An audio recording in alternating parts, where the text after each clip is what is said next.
Hey everybody, it's Mr. Rogers here. I kind of want to talk real quick about the origin of life. And so this is kind of a touchy subject. It always kind of is. And I want to make sure that we start out with that I'm not um, advocating for any of these in particular. I'm not really saying, we got to talk about how life started so we can go forward in the process of geological time. And so there's a lot of thoughts and feelings towards this, either theologically or philosophically. But for us in this class right now, we are only really going to focus on science. Okay, this is a science class. And so we're going to focus on the science, what we kind of know, what we don't know. And so you guys have a note sheet that you can follow along with. There's some things you have to fill out. I'll try to make sure that I'm following along with it on my other screen so I can kind of help you fill it out. But there's just some simple things that we got to do here. So right off the bat, origin of life. We're going to talk more about some theories on Monday and kind of add some stuff. This is not an easy topic. It's not going to just be done in a split second. It's going to take some time. And so I want us to make sure that we are starting with what the Earth looked like back in the day. So geological evidence 4.6 billion years ago show that the Earth was formed. And so we can use the oldest rocks, which are about 4.4 billion years, and then kind of do some thinking about how long would it take to form those rocks in the way that we think that it would happen using uniformitarianism that we've been talking about, this idea that processes are constantly going at the same speed. And so therefore we kind of arrive at 4.6 billion years ago. We also have evidence using astronomical methods with redshift and stuff like that. You maybe remember from 9th grade, where we can tell how far or quick we're moving away. We can kind of pull everything together that the solar system is about 4.6 billion years old too. So it all kind of aligns to this number. Is it exact? No, because we're talking about billions of years. Like, we don't know the exact date, but we have it in like a rough estimate. So the early atmosphere, what we can figure out from Earth and based on the rocks and things that we can pull from uniformitarianism and from just other ideas, is the early atmosphere probably contained carbon dioxide, carbon monoxide, nitrogen, ammonia, and methane. We know it did not have oxygen, so oxygen was not available at this time. Now, I took this PowerPoint from a friend who teaches at Ferris, and it said wouldn't support life. Realistically, oxygen isn't needed for living things to exist. There's a lot of living things that exist without oxygen. So, but right now at this moment, there wasn't oxygen. That's a big deal for someone like us. We think of oxygen as being super important. And then 3.8 billion years ago, Earth cooled down enough for liquid water to form down on the surface. So it took a long time for us to even have water on the surface for any periods of time that stayed there. Now, there was water occasionally and whatnot, but it would make pools and evaporate back up and keep going down. It was a hot start to Earth. And so there wasn't oceans. It was constant going through the water cycle. There wasn't giant pools of water just always there. If that makes sense. So early theory, obviously humans been thinking about how did life start for a long time. One of the earliest theories in biology is something called spontaneous generation, or the real technical term for it is abiogenesis. A, if you remember from earth science, A in Latin means not, bio means life, genesis means start.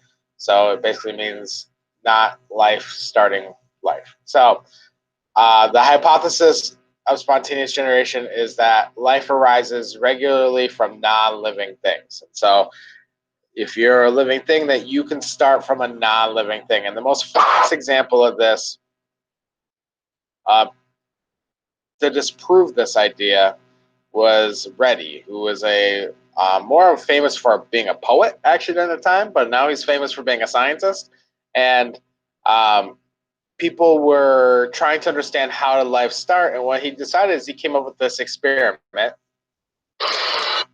And his experiment's quite simple. He took some jars and he took some meat, and he put some meat in some open jars and left it open, and he put some meat in some closed jars, and he watched and see if the flies could just spontaneously generate on the meat. Because at that point, they did not think that flies actually had sexual reproduction and produced offspring. They just thought that flies appeared when you left meat out, that they spontaneously generated. They just came out of nothing. Okay? And so this lab proved that no, you don't get flies when you cover your meat. There's nothing going on there. And so that flies can't just randomly get created in situations. There has to be previous life, which confused scientists even more at that time, because they're like, well, if life can't come from nothing, then how do you get the first life? And that is still a question that haunts science today, is how do you get the first thing? Like, I understand, most people understand how we go from living things to the next generation, but how do you start for the first generation? How does that happen? Another lab that kind of helped us prove spontaneous generation was from a famous scientist, and that was Louis Pasteur. And what he did is he kind of did the same experiment, but he did it more scientifically. I mean, you had a poet doing the first one back in the 1600s. This is a guy that helped deliver a lot of things that we do today in science and lab, how we actually do biological labs. I mean, his name is why we have the word like pasteurizing and stuff like that. And so what he did was he took some broth, some nutrient broth. So nutrient broth is a almost like a soup. Think of like vegetable soup without maybe the veggies. And bacteria love it, and living things love it. And we actually use it for petri dishes. And he made nutrient broth in this specialized jar, and then he let it sit out for a year.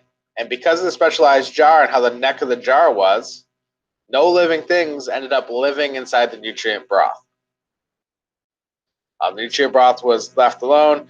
Nothing happened to it. The food wasn't used. Nothing occurred. No big deal. Okay, so after a year, the nutrient broth is free of microorganisms. Sorry. Then after a year, what he did is he snapped off the neck and allowed things to fall in, like bacteria and dust in the air. And within a week, the nutrient broth is teeming with microorganisms. So what he was kind of proving here is there is no spontaneous generation, but there is stuff sometimes in the air that can start life. Okay, and so this is more of a microorganisms look at this besides the fly, that like bacteria just don't grow everywhere. They have to be put somewhere to actually grow and to succeed. And that's what kind of this lab kind of proved. And so again, it kind of just confirmed what Reddy said, and it still made us baffled. Like, how do we go from nothing to something then? Now, in your notes, it says the start of a new theory and approach. This is the point, and scientists were like, okay, we have to think about this in a new way. And that's what I love about science sometimes is, okay, it's something we can all take, a lesson from, is we're not figuring this out, so let's step back and tackle this from a different direction. Let's think about this in a brand new way. And so instead of thinking about how did life form first, we thought, okay, we know living things. We know the things that living things need to have. They need to have cells. They need to have energy. They need to reproduce, all that stuff. They need to pass on their traits. So let's focus on the things that they're going to need to do those things, like the chemicals and the compounds that make cells. How were those first created? How was DNA created? Like, how do we get those molecules? Because if we could trace that, then we could probably trace how living things were first started. And so Miller-Urey did this famous experiment, and we're going to play around with it today. And what they did is they took the conditions of the early Earth's atmosphere and oceans, and added electricity, added heat, but the electricity one worked best. He added a simulating like a lightning strike. And he did this over the course of a week. And after a week, the lightning strike, the energy added from that release of energy, actually turned the gases in the cylinder inside of basically the giant ball there. It turned it into things that could become organic materials for living things. As it says here, 10 to 15% of the carbon had turned into organic chemicals, compounds. Like, just that lightning strike inside the gas made things like sugars It made things like lipids. It made things that could become cell membranes. It made a lot of the organic molecules we see today. And 2% of the carbon had actually created amino acids, which are the building blocks of proteins in life. We still use that as proteins are the building blocks of life. And so just adding lightning strikes to these gases for a week created the start building blocks, the Legos that could be used to build a living thing. And so this started giving us ideas. Okay, so it doesn't take much. For some reason, these compounds are easily formed. And now we kind of have to connect, how do we get from here to an actual living thing? Okay. And so this is an idea how we get to those chemicals. In your notes, I would like us to probably take a break here. I'll probably just say pause when I need to pause, but I need you guys to watch the video from Carl Sagan. I just like that video. It's so creepily acted.